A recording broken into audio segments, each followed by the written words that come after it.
Dear learner, before moving ahead, we would like to discuss concept called mixed supply.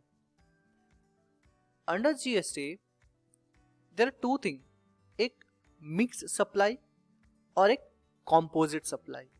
ये दो चीजों को लोगों के बीच में काफी डिस्कशन होता है एंड अगर ऐसा देखा जाए तो कुछ कंफ्यूजन भी है. अब ये मिक्स सप्लाई और कंपोजिट सप्लाई क्या होता है, हम वो समझने की कोशिश करते हैं. सबसे पहले अगर हम बात करें मिक्स्ड सप्लाई की, तो मिक्स सप्लाई होता क्या है. नाम से ही क्लियर है कि एक चीज के अंदर, यानी कि एक पैकेट के अंदर आप 4 से 5 चीजें एक ही में मिक्स कर दो.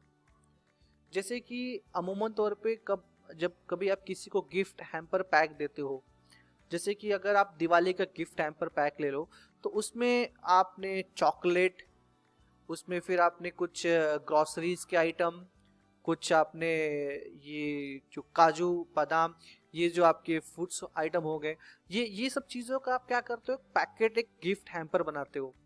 तो ये सारे के सारे आइटम्स जो है, हालांकि एक दूसरे से नेचुरल तौर पे बंडल्ड नहीं है, ये आपने अपने कन्वीनियंट के हिसाब से, अपनी फिजिबिलिटी के हिसाब से आपने इसको मिक्स किया है.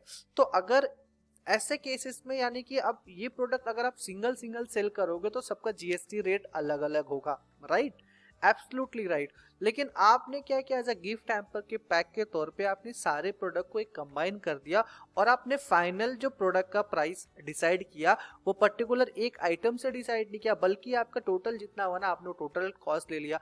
अब ऐसे केस में प्रॉब्लम ये हो सकता है कि जीएसटी का रेट क्या लगना चाहिए. उसमें एक जो प्रोडक्ट है उसका 5% रेट है, दूसरे का 12%, तीसरे का 18%, चौथे का लेट्स से 5% ही है.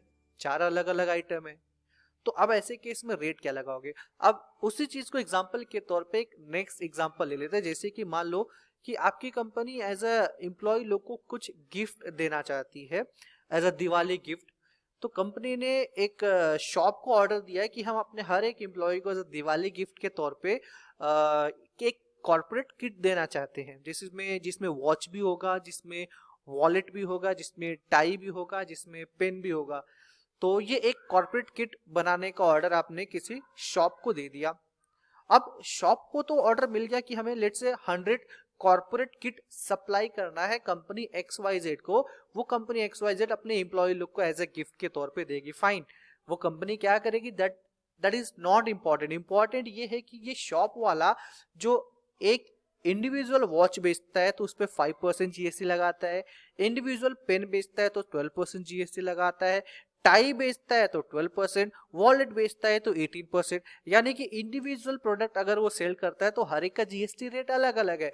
बट यहाँ पर बात ये हुई है कि फॉर एग्जांपल के तौर पे हर एक प्रोडक्ट का प्राइस 500 है, यानी कि किट का दाम कितना बन गया, 2000.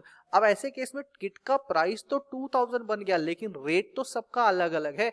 अब जब इसको आपने एक सिंगल प्राइस में कवर कर लिया, सारे के सारे प्रोडक्ट को एज एक सिंगल प्राइस में कवर कर लिया, 2000 रुपीज लेट से फाइनल प्रोडक्ट.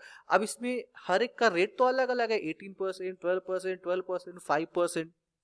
तो जीएसटी का रेट क्या लगाएगा शॉप वाला, जीएसटी का रेट शॉप वाला ये लगाएगा कि इसमें से विच एवर इज हायर, इसमें से चारों प्रोडक्ट में से जो सबसे हायर रेट ऑफ जीएसटी का होगा वही रेट फाइनल प्रोडक्ट के प्राइस पे एज एन एडिशनल के तौर पे लगा जाएगा. यानी कि 500 अगर चारों का प्राइस है तो 2000 उस पे 18% जीएसटी चार्ज करके वो कंपनी XYZ को सप्लाई करेगा.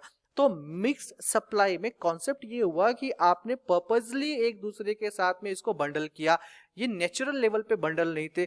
वहीं पर कंपोजिट सप्लाई में क्या होता है, वो एक दूसरे से नेचुरल तौर पे क्या होते हैं, बंडल्ड होते हैं.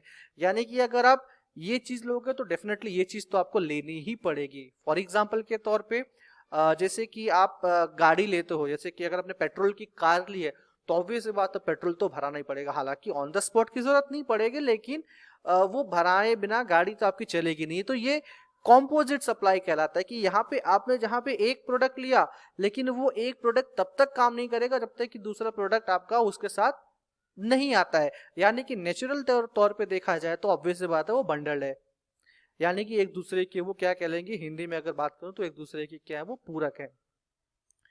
तो जैसे एग्जांपल के तौर पे अगर आप किसी होटल का आप अगर बुकिंग करते हो, कभी आप आउटसाइड स्टेशन जाते हो, कहीं भी जाते हो, अगर आप होटल का स्टे करते हो, होटल स्टे करते हो तो सी आप होटल बुकिंग करते हो, आपने एक चीज देखी रहेगी वहां पे कि विथ ब्रेकफास्ट और विदाउट ब्रेकफास्ट वो ऑप्शन मिलता है at the time of booking, लेकिन लंच अलग से लेना पड़ता है आपको, उसमें फिर डिनर अलग से लेना पड़ता है। लेकिन आप जैसे बड़े बड़े होटल में जाओगे तो बाय डिफॉल्ट जो आपके टैरिफ होते हैं उसमें by default morning breakfast included ही होता है, क्योंकि लंच आप कहीं बाहर भी कर सकते हो, लेट्स से आप होटल में तो पूरे दिन रहोगे नहीं, इवनिंग को लौटोगे तो हो सकता है डिनर वहीं से करके आओ, लेकिन मॉर्निंग में ऑब्वियस बात अगर आप निकलोगे तो ब्रेकफास्ट ऑब्वियस से करके निकलोगे। तो ऐसे केस में आप होटल में स्टे करते हो, होटल में स्टे करने के साथ साथ आपको जो फूड सर्विस मॉर्निंग में ब्रेकफास्ट के तौर पे सप्लाई होता है, बाय डिफॉल्ट वो क्या बन गया आपका, वो कॉम्पोजिट सप्लाई बन गया, वो कॉम्पोजिट सप्लाई हो गया। मिक्स सप्लाई अलग हो गया, कॉम्पोजिट सप्लाई अलग हो गया। तो ये केस को हम आगे जब एंट्री रिकॉर्ड करेंगे, जब एंट्री बुक करेंगे हम लोग सिस्टम में, तो इसको देखेंगे कि इस पे जीएसटी रेट हम कैसे चार्ज कर सकते हैं, हम कैसे मिक्स सप्लाई को एक किट के तौर पे कैसे सेल कर सकते हैं। I hope you are clear with mix supply and composite supply.